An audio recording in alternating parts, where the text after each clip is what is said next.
ஒரு குழந்தை பிறக்கிறப்ப நம்ம கிட்ட இவ்வளவு சொற்கள் இருக்கா அப்படின்னு நமக்கு தெரியல.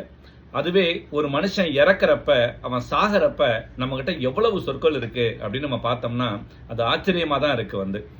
செத்தார், இறந்தார், மறைந்தார், மடிந்தார், மரணம் அடைந்தார், காலமானார், துஞ்சினார், போய்விட்டார், இயற்கை எய்தினார், மாண்டு போனார், கண்மூடினார், தவறிவிட்டார், இறைவனடி சேர்ந்தார், சிவலோக பதவி அடைந்தார், வைகுண்ட பதவி அடைந்தார், முத்தி அடைந்தார், சித்தி அடைந்தார், சமாதி அடைந்தார், அமரத்துவம் அடைந்தார், புட்டுக்குச்சு, பூட்டகேசு, நட்டுக்குச்சு, நாண்டுக்குச்சு, மண்டைய போட்டுடுச்சு, டிக்கெட்டு வாங்கிருச்சு அப்படின்னு சொல்லி நமக்கு இத்தனை சொற்கள் ஒரு சாவுக்கு பின்னால இருக்கு அப்படின்றது ரொம்ப ரொம்ப ஒரு முக்கியமான விஷயமா பார்க்க வேண்டியதா இருக்குது. இந்த மனுஷன் அந்த சாவை பார்த்து எப்படியெல்லாம் யோசிச்சிருக்கிறான் அப்படின்றப்ப இவ்வளவு சொற்கள் நம்ம கிட்ட கிடைச்சிருக்கு. ஒரு காலத்துல சொல்லுவாங்க இடக்கர் அடக்கல் அப்படின்னு சொல்றப்ப இந்த சொல்ல அவையில சொல்லக்கூடாதுன்றப்ப செத்தாரை துஞ்சினார் என்றால், துஞ்சினார்னா தூங்குறாங்க அப்படின்னு சொல்ற மாதிரி அப்படி சொல்லணும் அப்படின்லாம் வழக்கு இருந்துச்சு. ஆனா இன்னைக்கு அதெல்லாம் தாண்டி இவ்வளவு சொற்கள், சாவு குறித்த சொற்கள் நம்ம கிட்ட கிடைக்கிறத பார்க்கறப்ப உண்மையிலேயே இந்த மனித சமூகம் இந்த சாவுக்கு ரொம்ப தான் யோசிச்சிருக்கு அப்படின்றத நம்ம இது மூலயமா தெரிஞ்சுக்க முடியுது.